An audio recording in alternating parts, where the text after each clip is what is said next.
The playing cards, they talk to me. If you stop and listen, you could actually hear what they have to say. You're gay.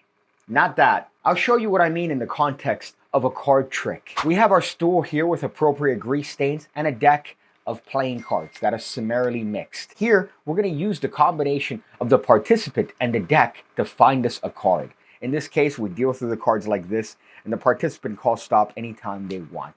Let's say they call stop over here on the 5 of hearts. Well, this card happens to have a numerical value. That's the deck telling us something. In this case, let's deal 5 cards. That's 1, 2, 3, 4, 5, which leaves us on the 4 of spades. Again, another card with a numerical value. Had this been a different card, had you stopped in a different position, this will be a different card. And yet, let's deal 1, 2, 3, 4 cards right here. Ignore that, that's from another trick. And we're left with a card that has a very special message. The 6 of clubs. And believe it or not, before we started, I had a prediction right here in full view that I haven't changed.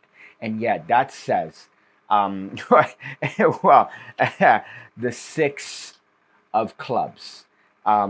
I knew what you were going to pick. Self-working apart from a false shuffle, and very easy to do. All you got to do is set the deck up, and you have this wondrous card trick where the deck is the one that helps you find the selected card. Of course, I remind you to check out the PigCake Magic Academy. You could look at the link in the description section below and get a 7-day free trial. There's over 1,400 videos going over card stuff, coin stuff. I'm always leaving little videos here on YouTube, little videos to hopefully entice you to check out the Academy. And that's the sort of quality you could expect from the PigCake Magic Academy. And of course, I've released a book known as The View from Down Here. You could find it also in the link in the description section below. It's a great book. I'm actually working on the next one called this right here. But The View from Down Here, as well as my lecture notes, are available in the description section below. So the setup for the trick is extraordinarily simple. We're going to take all the cards from one suit. This is optional. If you want, what you could do is you could just take random cards as long as they're in numerical order. So in this case,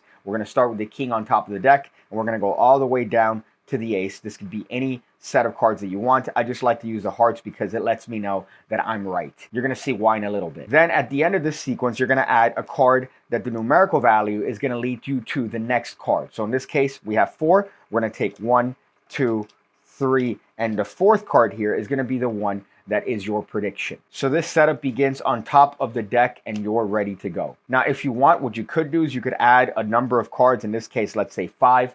I remember this to the top of the deck. So now when I give the deck a false shuffle, which means that I'm not really mixing up the deck, everything stays in the same order, I could deal through the cards while giving the instruction. And as I start dealing through the cards here, it looks like I've gone through so many cards in the pack. Really, I've only gone through the first couple. And this puts me directly in the group of hearts, which is where I need to be and where the participant needs to call stop. So they need to call stop within those 13 cards. If you add 5 in the beginning, it's going to give you more of an opportunity to deal through the cards and make it seem like they're calling stop in a position deeper in the deck. Another thing that helps you during this particular part of the trick is you say, do me a favor and call stop on any one of these. Any one of these. That implies on any one of these, not any card in the deck. Now, again, it means the same thing, but they're going to be more likely to stop you within the realm of the first 13 cards. And once they do that, the trick pretty much works by itself. You're going to have them call stop anytime they want. Let's say they stop over here, and that happens to be the 10. Well, guess what? We're going to deal 10 cards. Now, because of the setup, it's going to lead you to that 4. So in this case, it's going to be 1, 2, 3, 4, 5, 6, 7, 8, 9, and 10, which leads you on that card at the end of the sequence that we talked about earlier. And here you could point out that 1 card more would have been different, 1 card less would have been different, and yet they stopped you here. And here you deal 1, 2, 3, 4, and the 4th card is, of course, going to be your prediction card. Now, as before, you could have a prediction on the card itself. You could have a separate prediction here where you say 6 of clubs. I like to combine them for a humorous effect, and you have what is a very simple self-working card trick. Magic's easy when you know the secret. Marcho Brodian didn't just say that to try to get you to buy tricks during the 80s. I guess it wasn't really you, because unless you're within that age group, but you know what I mean if you're a fan of the history of magic. But it's self-working, doesn't require a lot of effort, and all it takes is a little bit of a setup. Now, as I mentioned before, you don't have to have the exact setup. You could have a different group of cards, but those hearts ensure that you know that that's the actual stack that they need to stop at. So when you see a heart, you know that everything's gone right. And you might be thinking to yourself, what happens if they don't stop you within that group of cards? Well, it's very simple. You just slap them as hard as possible. Some advice at the end of the video. I bought a knife recently because it was clearance at Walmart, and I know there's a whole community when it comes to EDC and things that you carry on a daily basis. But the same day that I bought this knife and I carried it on me, I needed to use it. So it's a very useful thing to have on you. This one isn't my preferred type because you have to, there's an action. You see what I mean? I have to help it out with the other hand, and I can't necessarily close it with one hand.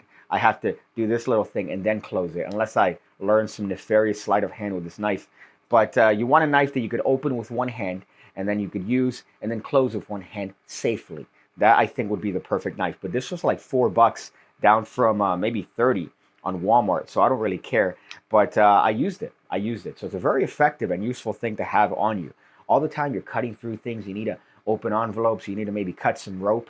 And guess what? You're going to be the hero when you have a knife. And of course, you could also defend yourself if it happens to be that you do a card trick that they really don't like. So consider getting a knife. I see you again, when I see you again, when I see you again, when I see you again, when I see you again, when I see you again, when I see you again.